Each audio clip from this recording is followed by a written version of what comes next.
Okay guys, तो आज की इस वीडियो में हम लोग बात करने वाले हैं मैथ क्लास 7 एक्सरसाइज 7B से क्वेश्चन 26 से लेकर 30 तक के क्वेश्चंस को। हम लोग पिछली वीडियो में बात किया था 25 तक के क्वेश्चंस को, और भी बहुत सारे वीडियो के पार्ट हैं जो इन सारे एक्सरसाइजेस के ऊपर बने हुए हैं। तो तुम्हें अगर पिछले एक्सरसाइज या फिर इस एक्सरसाइज के किसी भी क्वेश्चन में डाउट हो तो उन सारे वीडियोज़ को प्लेलिस्ट के थ्रू देख सकते हो और अपने अनुसार उन सारे वीडियोज़ का रिव्यू भी देख सकते हो। फिलहाल अगर हम लोग 26 नंबर क्वेश्चन की बात करें तो इस बात में हमें बताया गया है कि एक व्यक्ति जो है किसी आर्टिकल को 495 रुपये यानी 495 रुपीज़ में उसे बेचता है। कितना में बेचता है? 495 रुपीज़ में। तो उसे गेन कितना होता है? तो उसे 10% का गेन होता है। समझ में आ गया? अब देखो यहाँ पे जितना भी तुम्हें गेन परसेंट देखा है इसके अंदर तुम्हें पूछा गया है कि कॉस्ट प्राइस क्या होगा। ठीक है, तो यहाँ पे तुम्हें दो कॉन्सेप्ट को याद रखना है। ये जो क्वेश्चन है तुम्हारा, ये प्रॉफिट एंड लॉस से यहाँ पे पूछा गया है। समझ में आ गया? और देखो मैं तुम्हें बताऊंगा कि प्रॉफिट एंड लॉस चैप्टर जो है तुम्हें कहाँ से देखना है। चैनल पे चले जाना, प्लेलिस्ट को मिल जाएगा प्रॉफिट एंड लॉस वाला चैप्टर का। वहाँ से तुम उसका इंट्रोडक्शन वीडियोज और उसके आगे के सॉल्यूशन वगैरह देख सकते हो। फिलहाल इस वीडियो में हम लोग इस जो प्रॉफिट एंड लॉस से आया है क्वेश्चन हमारा, उसके ऊपर मैं थोड़ा सा कॉन्सेप्ट बता देना चाहता हूँ प्रॉफिट एंड लॉस का। देखो प्रॉफिट का मतलब होता है गेन। प्रॉफिट यानी नाफा हुआ, फायदा हुआ। ठीक है, उसको हम लोग गेन से भी लिखते हैं। यहाँ पे क्वेश्चन में हमें गेन लिखा हुआ है तो इसलिए हम लोग गेन यूज करेंगे। ठीक है, यहाँ पे गेन लिखा है ना, इसका मतलब हमें फायदा हुआ है। ठीक है, तो यहाँ पे हम लोग प्रॉफिट परसेंट ना लिख के गेन परसेंट का यूज करने वाले हैं। ये सोल्ड किया है 490 रुपीज में, यानी एसपी हमारा यहाँ पे सेलिंग प्राइस जो है वो 495 रुपीज हो गया। अब देखो यहाँ पे क्या हो रहा है, हमें यहाँ पे गेन जो है वो गेन परसेंट हमें दिया हुआ है। गेन परसेंट आपका जो है 10% का दिया हुआ है। ठीक है, तो यहाँ पे देखो गेन जो होता है हमारा यानी प्रॉफिट इज इक्वल टू हमारा होता है एस पी माइनस सीपी। ठीक है, तो यहाँ पे हमें सीपी निकालने के लिए बोला गया है, तो ये वैल्यू तो हमें मालूम नहीं है। तो देखो यहाँ पे हमें निकालना सीपी है। ठीक है, तो गेन परसेंट का जो फॉर्मूला होता है हमारा, गेन का फॉर्मूला तुमने यहाँ से देख लिया। अब गेन परसेंट का फॉर्मूला देखो, हमें दिया जो है उसके अनुसार हम लोग इसमें यूज करने वाले हैं। तो गेन परसेंट का फॉर्मूला जो होता है वो गेन बाई हमारा होता है सीपी इंटू 100। ये जो फॉर्मूला तुम देख रहे हो इसका यूज इस क्वेश्चन में होने वाला है। तो अभी तक जितना भी तुम्हें मैंने समझाया वो अगर समझ में आ गया हो तो आओ जरा इसे अच्छे से सॉल्व करते हैं। देखो इस एक्सरसाइज में जो है तुम्हें इसके आगे जितने भी क्वेश्चंस देखने वाले हैं वो थोड़ा सा कॉम्प्लिकेटेड होगा, तो थोड़ा सा दिमाग लगाना और क्वेश्चन को अच्छे से समझना, फिर तुम्हारा से जो भी क्वेश्चन में डाउट होगा वो आसानी से बन जाएगा। देखो यहाँ पे इसे किस तरीके से सॉल्व करना है। सबसे पहले तो तुम मान लेना let the cost price be X. यहाँ पे रुपीज लगाना हो तो लगा लेना। ठीक है, अब देखो यहाँ पे हम लोगों को गेन परसेंट दिया हुआ है तो डायरेक्ट हम लोग गेन परसेंट का फॉर्मूला नहीं लगाएंगे। सबसे पहले यहाँ पे देखो, यहाँ पे हमें एसपी मालूम है कि कितना दिया हुआ है। एसपी इज इक्वल टू हमें दिया हुआ है रुपीज 495।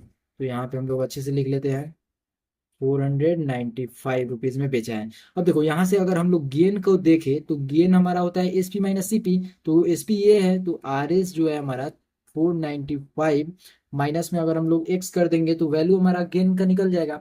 अब देखो गेन का यूज होने वाला है गेन परसेंट के फॉर्मूला में। तो अकॉर्डिंग टू क्वेश्चन हम लोग आ गए, तो गेन परसेंट हमें मालूम है कितना दिया हुआ है, और इक्वल टू में हमारा इसका फॉर्मूला होता है गेन बाई सीपी इंटू 100। ये वैल्यू हमारा होता है गेन परसेंट का। तो गेन परसेंट हमें 10% दिया हुआ है, तो गेन हमें मालूम नहीं है, यहाँ पे हम लोगों ने निकाला। तो ये वैल्यू हमारा कितना था? 495 माइनस एक्स बाई सीपी। जो वैल्यू हम लोगों ने माना था उसे लिख देना है, एक्स माना था, और यहाँ पे हम लोगों को 100 है तो 100 से मल्टीप्लाई कर दिए। अब जरा ध्यान से देखना है इसके आगे क्या क्या हो रहा है। यहाँ पे अगर तुम देखो तो ये वैल्यू जो है इसके साथ मल्टीप्लाई में है, और ये वैल्यू जो है हमारा इधर आ जाएगा। ठीक है, तो ये वैल्यू हम लोग जो है लिख ले रहे हैं 10x इक्वल टू में हमारा हो गया 495।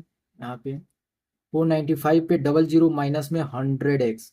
ठीक है, और यहाँ देखो क्या हो रहा है, अब ये 100x इधर आ जाएगा तो ये हमारा 11x हो जाएगा, सॉरी 110x हो जाएगा। समझ में आ रहा है ये किस तरीके से हो रहा है? ये वैल्यू हमारा इधर आया तो प्लस में हो जाएगा। तो 10 प्लस 100 अगर करोगे तुम तो 100 कितना हो जाएगा? ये 110 हो जाएगा। तो यही बात है। ठीक है, तो इसे हम लोगों को यहाँ से क्लियर कर लिया हम लोगों ने। अब देखो हमें इसका यूज किस तरीके से करना है। अब ये वैल्यू हमारा 495 जो है हमारा, यहाँ पे 495 पे डबल जीरो लिख दिया। एक्स का वैल्यू हम लोग निकालेंगे तो 495 पे डबल जीरो बाई 110 हो जाएगा। एक जीरो से एक जीरो कैंसिल आउट हो जाएगा। अब देखो ये जो 11 है, 11 से अगर तुम डायरेक्ट कटाओगे तो 11 फोर जा 44, 5 आया तो 5 हो जाएगा और ये वैल्यू जीरो हो जाएगा। तो जो तुम्हारा कॉस्ट प्राइस निकल रहा है वो हमारा एक्स का वैल्यू निकलेगा। तो आर एस हमारा 450 रुपीज़ हो जा रहा है। तो इस केस में तुमने देखा कि कॉस्ट प्राइस को निकालने के लिए किस प्रोसेस का यूज किया गया है। सेम उसी प्रोसेस से तुम भी इस क्वेश्चन को सॉल्व कर सकते हो। क्वेश्चन नंबर 27 के ऊपर आते हैं। ओके गाइस, तो क्वेश्चन नंबर 27 तुम्हारे सामने ये रहा। क्वेश्चन हमारा क्या कह रहा है, जरा ध्यान से सुनना। कह रहा है the length of A rectangular field is twice its breath. अगर ब्रेथ जो है एक्स होगा तो उसका लेंथ जो है वो 2x हो जाएगा। समझ में आया। कह रहा है उसका पेरीमीटर अगर 150 मीटर होगा तो लेंथ और ब्रेथ कितना होगा। ये बहुत ही आसान क्वेश्चन हो गया। तो आओ इसे फटाक देकर सॉल्व करते हैं। तो सबसे पहले हम लोग मान ले रहे हैं breadth. Let the breadth be x metre और लेंथ हमारा क्या हो जाएगा, तो लेंथ हमारा हो जाएगा 2x मीटर। ये वैल्यू तुम समझ रहे हो। अब अकॉर्डिंग टू क्वेश्चन आओ। पेरीमीटर का फॉर्मूला हमारा क्या होता है, 2 × L + B। ठीक है, यहाँ से हम लोग अच्छे से लिख ले रहे हैं। 2 × L + B ये हमारा फॉर्मूला होता है। तो पेरीमीटर हमारा बोल रहा है 150 मीटर लेने को। तो 150 2 × L हमारा कितना है, तो L हमें मालूम है कि हमारा L जो दिया हुआ है वो 2x है और ब्रेथ जो है हमारा x है। तो यहाँ से हमारा वैल्यू निकल कर आ रहा है 150 इज इक्वल टू 2 × 3x। तो ये वैल्यू देखो, अब ये हमारा 6x हो गया और ये वैल्यू हमारा 150 मीटर। अब देखो यहाँ पे x का वैल्यू जो है वो हमारा 150 बाई में 6 लिख सकते हैं। अब देखो ये 3 से 50 मरतब में कटेगा और ये 3 से 2 मरतब में कटेगा। 2 से ये कटेगा 25 मरतब में। तो x का जो वैल्यू यहाँ से निकल कर आया हमारा, वो कितना निकल कर आया, 25 निकल कर आया। तो हमें निकालना है लेंथ और ब्रेथ दोनों। तो ब्रेथ x माना था हम लोगों ने, तो x का वैल्यू 25 निकल कर आ गया। अब हम लोग अगर 2x निकाल देंगे तो वो वैल्यू हमारा लेंथ का निकल जाएगा। तो 2 × 25 हम लोगों ने कर दिया, ये वैल्यू हमारा लेंथ का है। तो length is equal to 50 metre निकल गया हमारा आंसर। इस तरीके से तुम भी जो है 27 नंबर क्वेश्चन को सॉल्व कर सकते हो। अब आते हैं 28 नंबर क्वेश्चन के ऊपर। ओके, तो क्वेश्चन नंबर 28 तुम्हारे सामने ये रहा। क्वेश्चन हमारा क्या कह रहा है, जरा ध्यान से सुनिएगा। कह रहा है कि two equal side of triangle of each 5 metre less than twice the third side. ये तुम्हारा ट्राइंगल हो गया, ये तुम्हारा थर्ड साइड हो गया। आइसोसेलेस ट्राइंगल यानी टू इक्वल साइड का बात किया गया है तो आइसोसेलेस ट्राइंगल होगा। तो यहाँ पे हम लोगों ने एक आइसोसेलेस ट्राइंगल बना लिया है। सपोज करो कि ये जो ट्राइंगल है हमारा ये एक आइसोसेलेस ट्राइंगल है। ठीक है, तो ये वैल्यू जो बोल रहा है ये जो थर्ड साइड है उससे उसका दुगुना कर देंगे और उसमें 5 कम कर देंगे तो वैल्यू ये और ये निकल कर आएगा। ठीक है, तो वो और उसको बोला है कि पेरीमीटर हमें 55 मीटर दिया हुआ है। तो लेंथ ऑफ ईच साइड से निकालना है, यानी तीनों साइड का कितना मेजरमेंट होगा वो बताना है हमें। तो देखो यहाँ पे हमारा ये वाला जो वैल्यू है, ये और ये तीनों को ऐड करेंगे तो पेरीमीटर होगा इसका। ट्राइंगल का यही ना फॉर्मूला होता है, सम ऑफ ऑल साइड। ठीक है, तो इस केस में हम लोग ब्रेथ जो है एक्स मान लेंगे। तो जो बेस है उसे हम लोग एस एक्स मान लेंगे, यानी थर्ड साइड को हम लोग एक्स मान लेंगे। तो जो हमारा इक्वल साइड है वो हमारा क्या हो जाएगा, 2x - 5। कह रहा है 5 metre less than twice the third side. तो ट्वाइस द थर्ड साइड ये हो गया और ये वैल्यू हमारा 5 माइनस हो जाएगा। तो ये और ये दोनों का मेजरमेंट निकल जाएगा। अब इसे अच्छे से लिखते हैं। यहाँ पे हम लोग लिख लेंगे लेट द क्या लिखे यहाँ पे, let the third side be third side be x metre. ठीक है, और यहाँ पे थर्ड साइड मान लिया। अब यहाँ पे इक्वल साइड लिख लो। ठीक है, two equal side is equal to कितना हो जाएगा, twice less than 5, sorry 5 less than twice of third side. ठीक है, ये हमारा हो गया दो इक्वल साइड का मेजरमेंट। अब जरा अकॉर्डिंग टू क्वेश्चन का देखो क्या हो रहा है। यहाँ पे हम लोग दोनों को जोड़ देंगे तो -5 प्लस में x फिर प्लस में 2x माइनस में 5। ये सभी वैल्यू हमारा इक्वल है 55 मीटर के। तो 55 मीटर लिख दिया। अब देखो ये वैल्यू और ये वैल्यू x में है, जुड़ जाएगा तो 5x यह हो गया, माइनस में 5, माइनस में 5, माइनस में 10 हो गया, तो ये वैल्यू हमारा 55 हो गया। अब देखो यहाँ पे फिर 5x इज इक्वल टू 65 हो जाएगा, x इज इक्वल टू 13 निकल कर आ रहा है। अब देखो यहाँ पे पहला जो साइड है तुम्हारा यानी थर्ड साइड जो है वो तुम्हारा निकल गया। अब दो साइड का मेजरमेंट तुम आसानी से निकाल पाओगे, तो टू इक्वल साइड तुम यहाँ पे लिख लेना, two equal side is equal to 2x-5, तो 26 हो जाएगा माइनस में 5 यानी 21, और 21 जो है दोनों साइड का मेजरमेंट हो जाएगा। ये अगर मीटर में दिया है तो मीटर में लिख लेना है यूनिट, ठीक है। ठीक है, तो यहाँ पे हम लोगों ने क्वेश्चन नंबर कितना था ये 28 को हम लोगों ने अच्छे से सॉल्व कर लिया। अब बारी है 29 को सॉल्व करने की।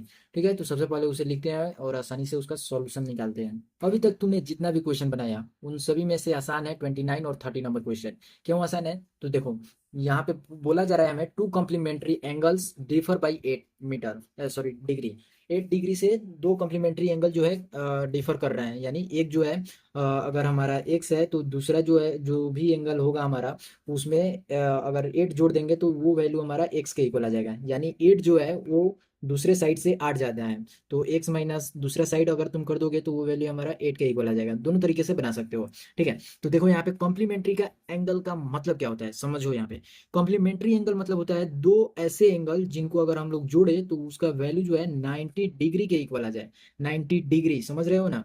जो यहाँ पे देखो, यहाँ पे हम लोगों ने एक राइट एंगल ट्राइंगल बनाया, ये वैल्यू और ये वैल्यू तुम्हें नहीं मालूम है लेकिन ये वैल्यू मालूम है, तो जो भी हम लोग ट्राइंगल देखते हैं उन तीनों को का साइड का सम कितना होता है 180 होता है। तो यहाँ पे जब तुम्हें पहला एंगल मालूम चल गया कि 90 डिग्री है, तो दूसरा दो जो बचा हुआ एंगल है दोनों को कितना भी मेजरमेंट का रखोगे अगर उसे जोड़ोगे तो वो वैल्यू जो है 90 के लिए ही इक्वल ना आना चाहिए। देखो पहला एंगल मालूम है तो पहला एंगल को तुम अगर घटा दोगे 180 डिग्री में से तो बचे हुए दो एंगल का सम निकल जाएगा, तो वो तुम्हारा 90 ही आएगा। तो इसलिए जो कॉम्प्लीमेंट्री एंगल होता है उसे हम लोग इस तरीके से दर्शाते हैं, ठीक है, राइट एंगल ट्राइंगल में दिखाते हैं। तो कॉम्प्लीमेंट्री एंगल समझ में आ गया। अब देखो यहाँ पे पहला एंगल और दूसरा एंगल क्या लेंगे, ये दो एंगल नहीं होगा। पहले में तुमने देखा कि एक एंगल यह था एक एंगल यह था, तो दो अलग अलग एंगल हो गया। तो देखो पहला अगर एक्स मानते हो तो दूसरा जो है 90 डिग्री माइनस एक्स होता है। तुमने समझा कि जब दो एंगल का सम हमारा 90 डिग्री के इक्वल होता है तो वो वैल्यू हमारा कॉम्प्लीमेंट्री एंगल कहलाता है। तो जब एक का वैल्यू हमको जितना मालूम चल गया तो 90 में से दूसरे को घटा देंगे तो आसानी से दूसरा एंगल भी मालूम चल जाएगा। समझ में आया। तो ये यहाँ पे दो हम लोगों ने कॉम्प्लीमेंट्री एंगल्स ले लिए हैं। अब देखो एक्स माइनस अगर हम लोग 90 डिग्री माइनस एक्स कर देंगे ये वाला वैल्यू तो ये हमारा 8 के इक्वल आ जाएगा। ये वैल्यू हमारा क्वेश्चन में बोल रहा है, ठीक है। तो आओ जरा यहाँ पे लिखते हैं। तो यहाँ पे हम लोग लिख दे रहे हैं कि लेट द फर्स्ट नंबर, या लेट द एंगल भी लिख सकता है, let the angle be x degree, और यहाँ पे कॉम्प्लीमेंट एंगल लिख सकते हो, complement angle 90 degree minus x हो जाएगा। ठीक है, तो यहाँ पे अकॉर्डिंग टू क्वेश्चन कर देना, एक्स माइनस 90 डिग्री माइनस में एक्स वैल्यू जो है 8 के इक्वल आ जाएगा। एक्स माइनस 90 डिग्री हो जाएगा प्लस में एक्स हो जाएगा इक्वल टू में 9 हो जाएगा, तो ये 2x हो जाएगा और इधर हमारा 98 सॉरी 98, हाँ सही है, ये 8 है, ठीक है। अगर तुम्हें सही से नहीं दिख रहा होगा तो हम लोग लिख लेंगे यहाँ पे 8 है, तो ये वैल्यू हमारा 98 हो गया। तो एक्स का जो वैल्यू निकल कर आ रहा है वो हमारा 49 निकल कर आ रहा है, ठीक है, यहाँ पे 9 होगा। तो ये वैल्यू हमारा 49 डिग्री जो है वो हमारा एक्स का निकला।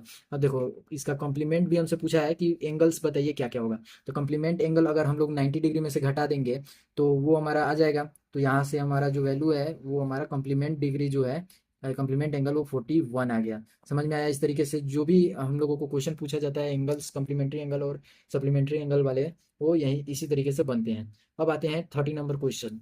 तो 30 नंबर क्वेश्चन को सबसे पहले यहाँ लिखते हैं। ओके, तो जिस तरीके से मैंने तुम्हें 29 नंबर बनाया था बताया था उसी तरीके से 30 नंबर भी बनेगा। कैसे बनेगा तो देखो, जिस तरीके से मैंने समझाया ना कि कॉम्प्लीमेंट्री एंगल किस तरीके से निकालते हैं उसी तरीके से सप्लीमेंट्री एंगल। कॉम्प्लीमेंट्री का मतलब होता है दो एंगल का सम 90 डिग्री के इक्वल, और सप्लीमेंट्री का सम होता है दो एंगल का जो सम होगा वो तुम्हारा 180 डिग्री के इक्वल आना चाहिए। समझ में आ गया। तो देखो यहाँ पे हम लोग क्या कर रहे हैं कि पहला मान ले रहे हैं, यहाँ लिख लेते हैं let the angle be x degree. तो यहाँ पे सप्लीमेंट एंगल क्या हो जाएगा, supplement angle be 180 degree minus में x लिख लेंगे। अकॉर्डिंग टू क्वेश्चन अगर आएंगे तो यहाँ पे हमें बोला जा रहा है कि two supplement angle differ by 44 degree. तो पहला में से दूसरे को घटा देंगे तो वो 44 डिग्री के इक्वल आ जाएगा। समझ में आया? तो x minus 180 degree minus x is equal to में 44 डिग्री।